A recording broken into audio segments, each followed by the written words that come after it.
আসসালামু আলাইকুম, আমন্ত্রণ জানাচ্ছি মাই টিভি রাতের সংবাদে। সাথে আছি আমরা দুজন, নুসরাত জাহান মুন এবং আমি রায়হান রোহান। শুরুতে জানাচ্ছি সংবাদ শিরোনাম। শ্রদ্ধা আর ভালোবাসায় চিরবিদায় নিলেন খ্যাতিমান আইনজীবী ব্যারিস্টার রফিকুল হক। রাষ্ট্রপতি ও প্রধানমন্ত্রীর শোক। ই কমার্সে নারী উদ্যোক্তাদের অংশগ্রহণ বাড়াতে অনলাইন পেমেন্ট, কর ও শুল্ক অবকাঠামো নারীর উপযোগী করার আহ্বান স্পিকারের। দেশ ও জাতির মঙ্গল কামনায় হলো মহা অষ্টমীর আরাধনা। করোনার কারণে রাজধানীতে হয়নি কুমারী পূজা। অপরাধী কাউকে ছাড় দেয়া হচ্ছে না, টাঙ্গাইলে বললেন স্বরাষ্ট্রমন্ত্রী। পলাতক এসআই আকবরকে গ্রেপ্তারে আশাবাদ।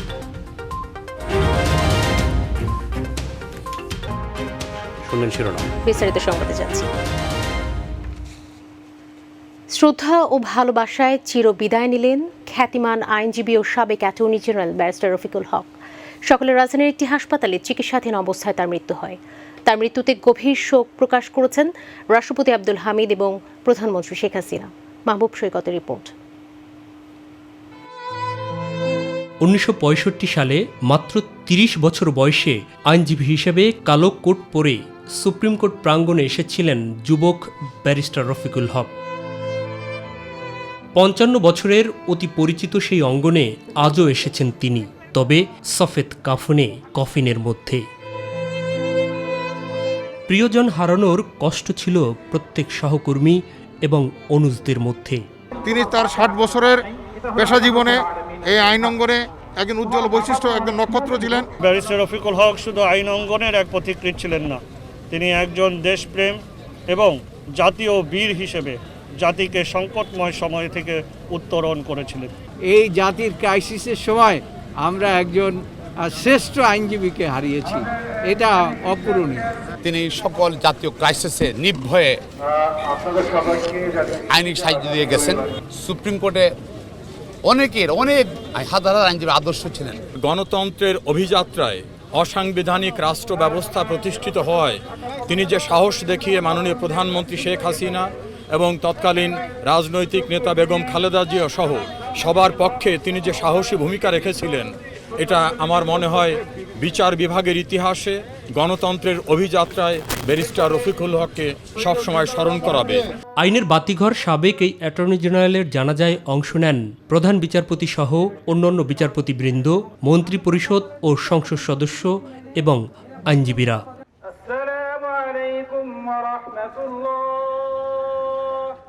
জানাজা শেষে রাষ্ট্রপতি ও প্রধানমন্ত্রীর পক্ষ থেকে জাতীয় এই ব্যক্তিত্বের কফিনে ফুলেল শ্রদ্ধা জানানো হয়। এছাড়া প্রধান বিচারপতি, আইনজীবী সমিতি সহ বিভিন্ন রাজনৈতিক এবং সামাজিক সংগঠনের পক্ষ থেকেও শ্রদ্ধা নিবেদন করা হয়। পরে দাফনের জন্য বনানী কবরস্থানে নিয়ে যাওয়া হয় তাকে। এর আগে প্রবীণ এই আইনজ্ঞের দ্বিতীয় জানাজা অনুষ্ঠিত হয় জাতীয় মসজিদ বাইতুল মোকাররমে। জানাজায় অংশ নিয়ে রুহের মাগফিরাত কামনা করেন সাধারণ মানুষ।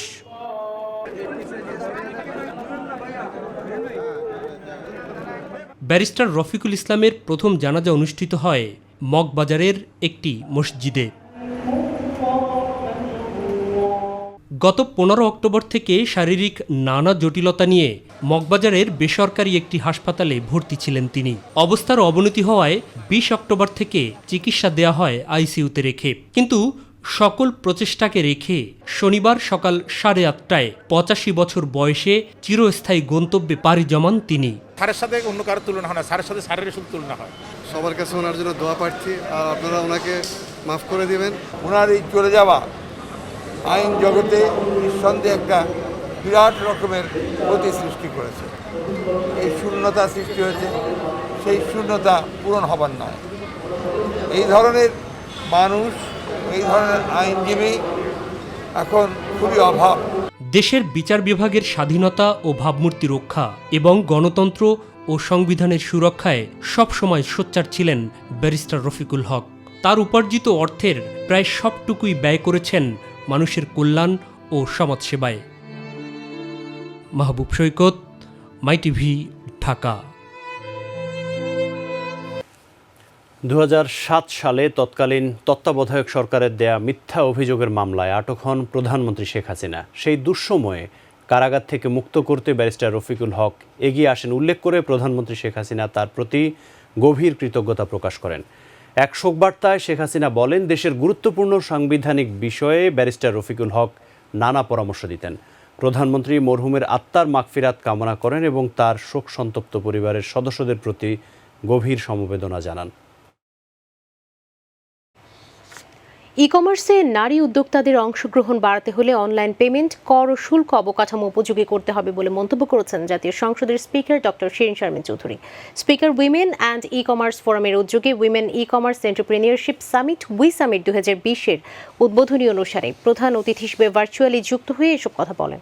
স্পিকার বলেছেন, নারী উদ্যোক্তাদের এগিয়ে যাওয়ার ক্ষেত্রে সামাজিক প্রতিবন্ধকতা, অপর্যাপ্ত মূলধন, লিঙ্গ বৈষম্য, জ্ঞান ও পরিচালন দক্ষতার অভাব, প্রশিক্ষণ ও প্রযুক্তি সহায়তার অভাব, তথ্য প্রাপ্তি এবং আর্থিক সুযোগ সুবিধায় সীমিত প্রবেশাধিকার ইত্যাদি সমস্যা রয়েছে।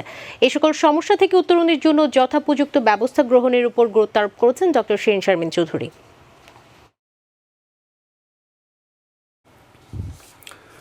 বঙ্গোপসাগরে সৃষ্ট গভীর নিম্নচাপটি স্থল নিম্নচাপে পরিণত হয়ে বর্তমানে মানিকগঞ্জ ও তৎসংলগ্ন এলাকায় অবস্থান করছে। এটি কুমিল্লা, ব্রাহ্মণবাড়িয়া এবং সিলেট হয়ে ভারতের দিকে অগ্রসর হচ্ছে। নিম্নচাপের কারণে উপকূলীয় অঞ্চল সহ দেশের বিভিন্ন স্থানে হালকা থেকে মাঝারি বৃষ্টিপাত হচ্ছে। আবহাওয়া অধিদপ্তরের এক বিশেষ বিজ্ঞপ্তিতে আরও জানানো হয়, রাজশাহী, রংপুর, ঢাকা, ময়মনসিংহ, খুলনা, বরিশাল, চট্টগ্রাম ও সিলেট বিভাগের অধিকাংশ জায়গায় অস্থায়ীভাবে দমকা হাওয়া সহ হালকা থেকে মাঝারি ধরনের বৃষ্টি বা বজ্রবৃষ্টি হতে পারে। সেই সঙ্গে দেশের কোথাও কোথাও মাঝারি ধরনের ভারী থেকে অতি ভারী বৃষ্টি হতে পারে।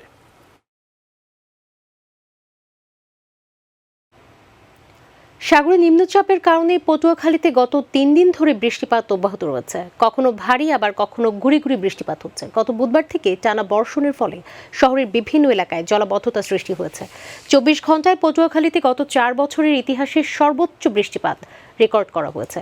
পটুয়াখালী আবহাওয়া অফিস জানিয়েছে, শুক্রবার সকাল 6টা থেকে শনিবার সকাল 6টা পর্যন্ত 24 ঘন্টায় 189.5 মিলিমিটার বৃষ্টিপাত রেকর্ড করা হয়েছে, যা গত 4 বছরে 24 ঘন্টায় সর্বোচ্চ বৃষ্টিপাত।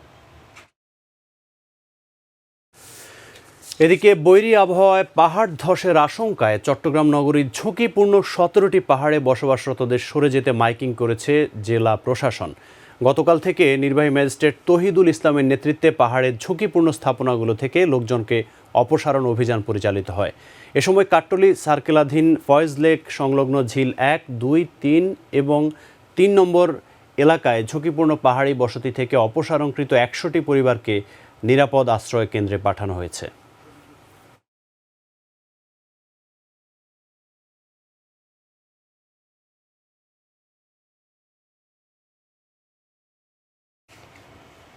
দুর্গোৎসবের মহানবমী রোববার। করোনার কারণে এবার রাজধানীতে অষ্টমী তিথিতে হয়নি কুমারী পূজা। তবে সকালে কল্পরম্ভ বিহিত পূজা ও সন্ধি পূজা হয় মণ্ডপে মণ্ডপে। দুপুরে ঢাকেশ্বরী মন্দির পরিদর্শন করেন ঢাকা দক্ষিণ সিটির মেয়র ব্যারিস্টার ফজলেনুর তাপস ও DMP commissioner Shafiqul Islam. S M আরিফের রিপোর্ট।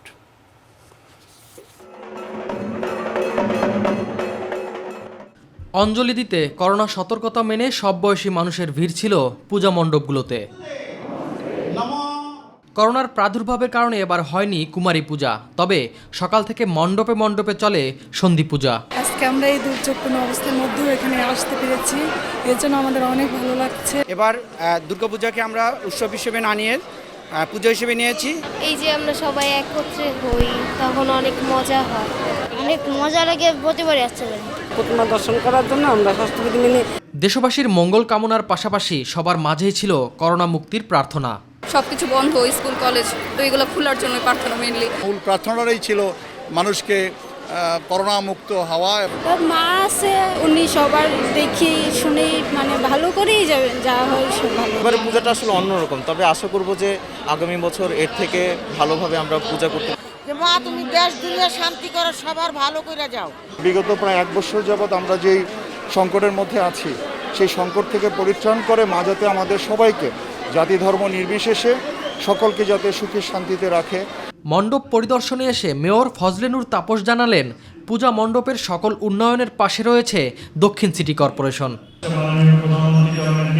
বঙ্গবন্ধু কন্যার নেতৃত্বে আমরা যে সাম্প্রদায়িক সম্প্রীতির উদার আমরা যে নজির রেখে চলেছি, সেই নজির আমরা বজায় রাখবো এবং বাংলাদেশ একটি সাম্প্রদায়িক সম্প্রীতির একটি উজ্জ্বল উদাহরণ হিসেবে সারা বিশ্বে আমরা নজির হিসেবে আমরা রয়ে যাব। এর আগে সার্বিক নিরাপত্তা পর্যবেক্ষণ করেন ডিএমপি কমিশনার শফিকুল ইসলাম। এ সময় তিনি জানান, কোথাও কোনো বিশৃঙ্খলার আশঙ্কা নেই। মনে করি না কোনো ধরনের কোনো অপ্রীতিকর ঘটনা ঘটার কোনো আশঙ্কা আছে। মানুষজন অত্যন্ত আনন্দমুখরভাবে এই উৎসবগুলো পালন করছে। এস এম আরিফ, মাই টিভি, ঢাকা। এদিকে করোনার কারণে সীমিত আয়োজনে এবার শারদীয় দুর্গোৎসবের মহা অষ্টমী উদযাপিত হলো। সকাল থেকেই মণ্ডপে মণ্ডপে অঞ্জলি দিয়েছেন হিন্দু ধর্মাবলম্বীরা। করোনার সতর্কতা এবার কুমারী পূজার আয়োজন না করার সিদ্ধান্ত থাকলেও দু একটি এলাকায় অনুষ্ঠিত হয়েছে কুমারী পূজা। প্রতিনিধিদের তথ্যে নূর মোহাম্মদের রিপোর্ট দেখুন। জগতে আসরিক শক্তির পরাভব ও সত্য সুন্দর চিরকল্যাণে সবার অন্তরে শান্তি বইয়ে আসুক, এমন প্রার্থনায় হিন্দু ধর্মাবলম্বীরা উদযাপন করেছেন শারদীয় দুর্গোৎসবের মহা অষ্টমী। এদিনের প্রধান আকর্ষণ কুমারী পূজা হলেও এবার করোনার কারণে দু একটি মণ্ডপ ছাড়া ছিল না সেই আয়োজন। সিলেটের সকাল থেকেই শুরু হয় নবপত্রিকা প্রবেশ ও সপ্তমী বিহিত পূজা।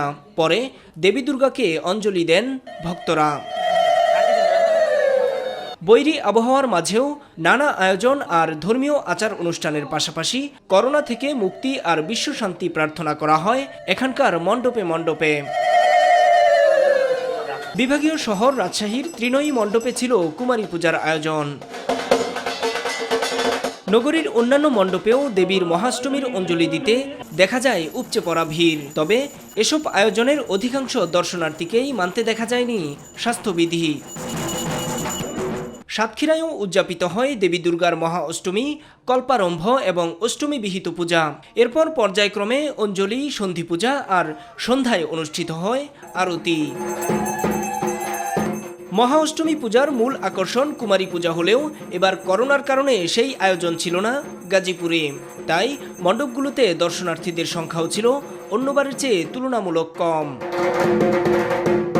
মহা অষ্টমীতে বিপুল উৎসাহ ও উদ্দীপনায় যশোরের রামকৃষ্ণ মিশন আশ্রমে উদযাপিত হয় কুমারী পূজা। কুমারী অন্বেষার মাধ্যমে দেবীর আরাধনা করতে পেরে খুশি আশ্রমে আসা ভক্তরা। হিন্দু শাস্ত্র মতে কুমারী শুদ্ধতার প্রতীক। দেবী দুর্গার আরেক নামও কুমারী। এ পূজার মাধ্যমে স্বয়ং দুর্গা মানুষের ভেতরে বিকশিত হন। তাই শঙ্খ, ঘণ্টা আর উলুধ্বনির মধ্য দিয়ে জাঁকজমকপূর্ণভাবে দুর্গা দেবীকে কুমারী রূপে অর্ঘ্য দেয়া হয়। নূর মোহাম্মদ, মাই টিভি। সিলেটে পুলিশ ফাঁড়িতে রায়হান হত্যা মামলার মূল আসামি পুলিশের পলাতক এসআই আকবরকে শনাক্ত করা হচ্ছে। তাকে ধরতে চেষ্টা অব্যাহত রয়েছে। শিগগিরই তাকে ধরা হবে বলে জানিয়েছেন স্বরাষ্ট্রমন্ত্রী আসাদুজ্জামান খান কামাল। দুপুরে টাঙ্গাইল সার্কিট হাউসে সাংবাদিকদের সাথে আলাপকালে তিনি কথা জানান। মন্ত্রী বলেছেন, দু একটি বিচ্ছিন্ন ঘটনা ঘটলেও করোনা সহ যে কোনো দুর্যোগে পুলিশের ভূমিকা প্রশংসনীয়। তবে পুলিশ যেখানেই অন্যায় করেছে, শৃঙ্খলা ভঙ্গ করেছে, কোথাও অপরাধীদের ছাড় দেওয়া হয়নি। পুলিশ বাহিনীকে আরও আধুনিক করার কথাও জানিয়েছেন স্বরাষ্ট্রমন্ত্রী। এ সময় স্থানীয় সংসদ সদস্যরা উপস্থিত ছিলেন। করা হয়েছে এবং তারা শাস্তির মুখোমুখি হয়েছে, সেটা আপনারা দেখছেন। কাজেই কোনোখানেই আমরা কোনো নৈরাজ্য সৃষ্টি করার জন্য কাউকে আমরা ছাড় দিচ্ছি। মূল আসামিকে শনাক্ত করা হয়েছে এবং আমরা খুব শীঘ্রই তাকে ধরে ফেলব। সিলেটের বন্দর বাজার ফাঁড়িতে পুলিশ নির্যাতনে রায়হান হত্যার ঘটনায় গ্রেপ্তারকৃত সাময়িক বরখাস্ত হওয়া কনস্টেবল হারুনুর রশিদের 5 দিনের রিমান্ড মঞ্জুর করেছে আদালত। বিকেলে মামলার তদন্তকারী কর্মকর্তা 7 দিনের রিমান্ডের আবেদন করলে সিলেট মেট্রোপলিটন ম্যাজিস্ট্রেট 3য় আদালতের বিচারক শারমিন খানম নীলা এ আদেশ দেন। এর আগে বিকেল 3টার দিকে আদালতে তোলা হয় কনস্টেবল হারুনুর রশিদকে। শুক্রবার রাতে তাকে ঢাকা থেকে গ্রেপ্তার করে পিবিআই। হারুন সহ এই মামলায় এ পর্যন্ত 2 জনকে গ্রেপ্তার দেখিয়েছে পিবিআই। এর আগে এই মামলায় সাময়িক বরখাস্ত অপর কনস্টেবল টিটু চন্দ্র দাসকে গ্রেপ্তার দেখিয়ে 5 দিনের রিমান্ডে নেয় পিবিআই।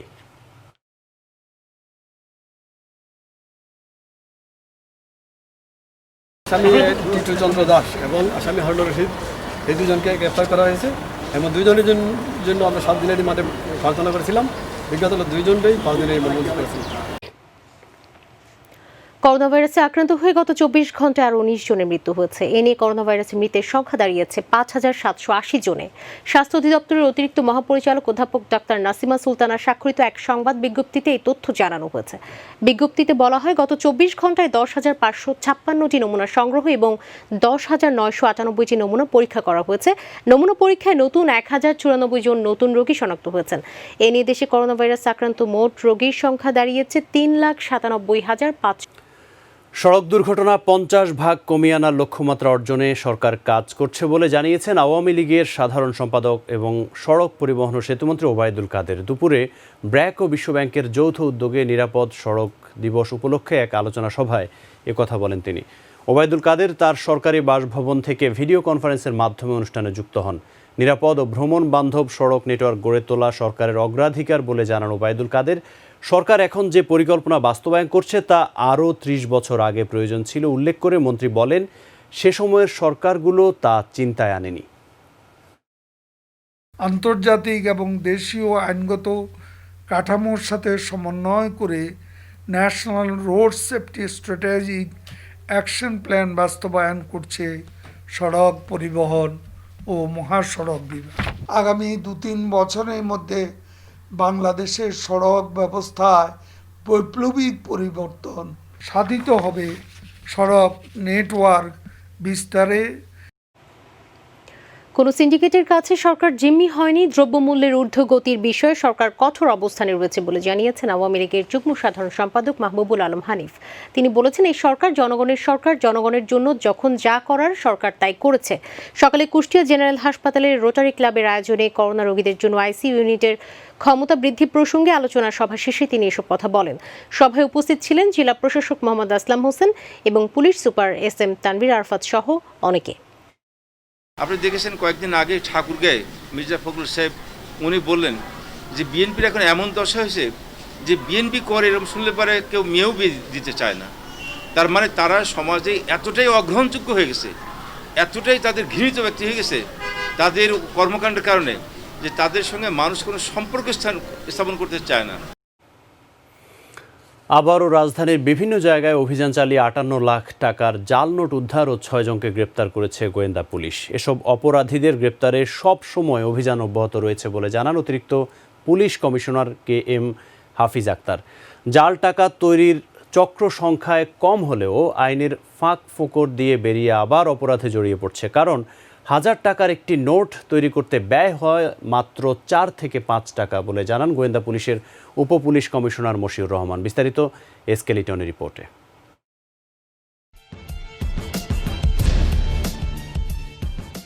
জাল টাকা, সাদা কাগজ, রং, জলছাপ ও নিরাপত্তা সুতা দিয়ে 1000 টাকার নোট তৈরি করতে খরচ হয় 5 টাকা।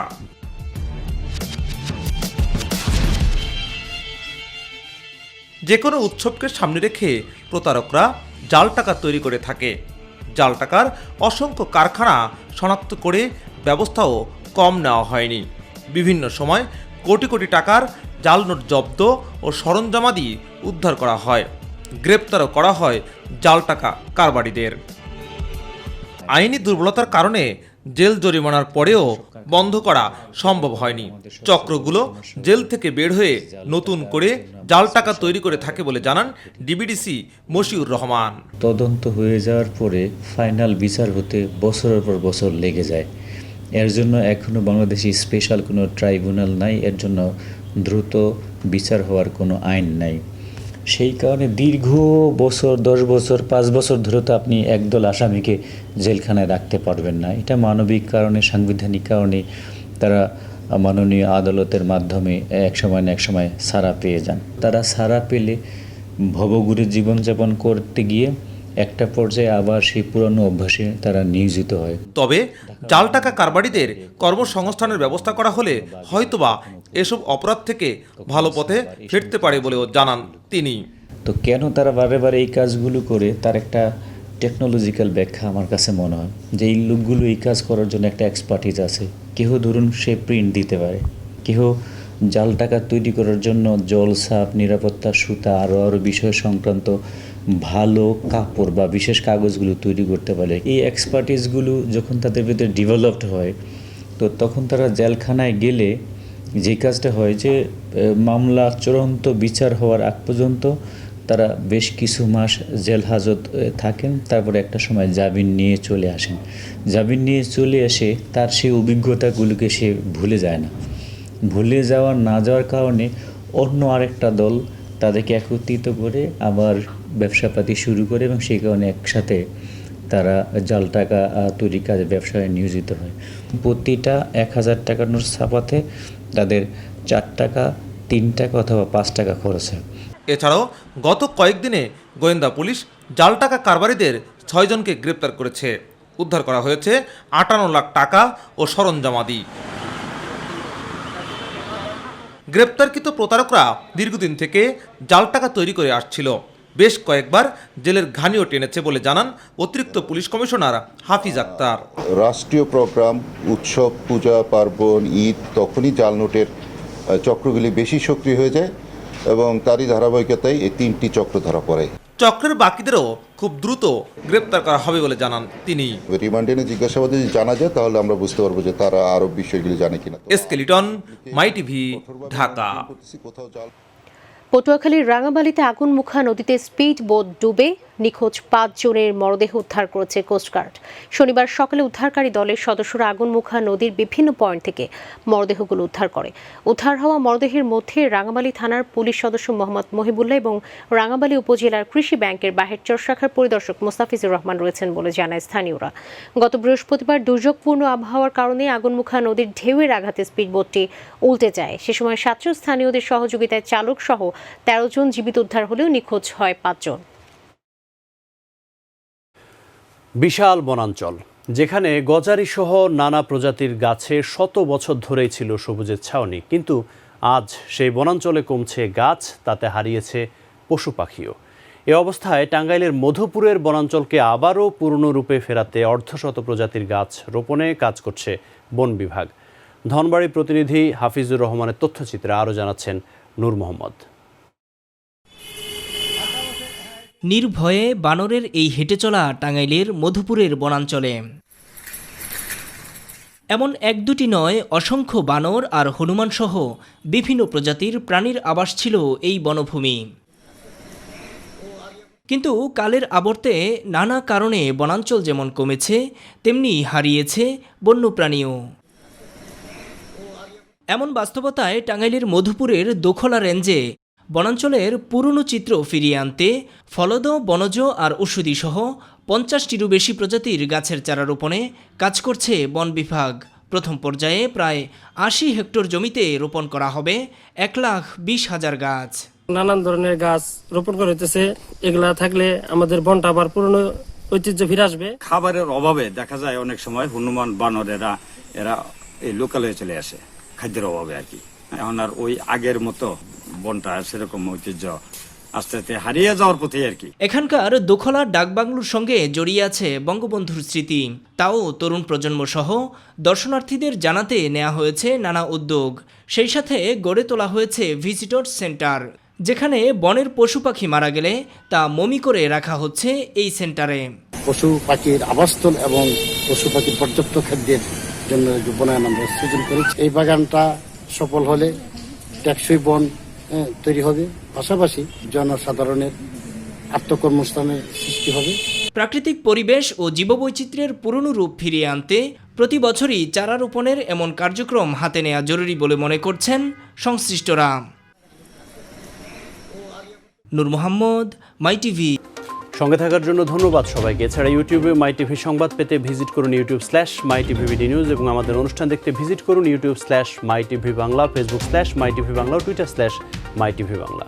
পরবর্তী সংবাদ দেখার আমন্ত্রণ জানিয়ে বিদায় নিচ্ছি আমরা দুজন। আমি নুসরাত জাহান মুন এবং আমি রায়হান রোহান। দর্শক, করোনা সংক্রমণ রোধে সবাই সতর্ক থাকুন, স্বাস্থ্যবিধি মেনে চলুন। আল্লাহ হাফেজ।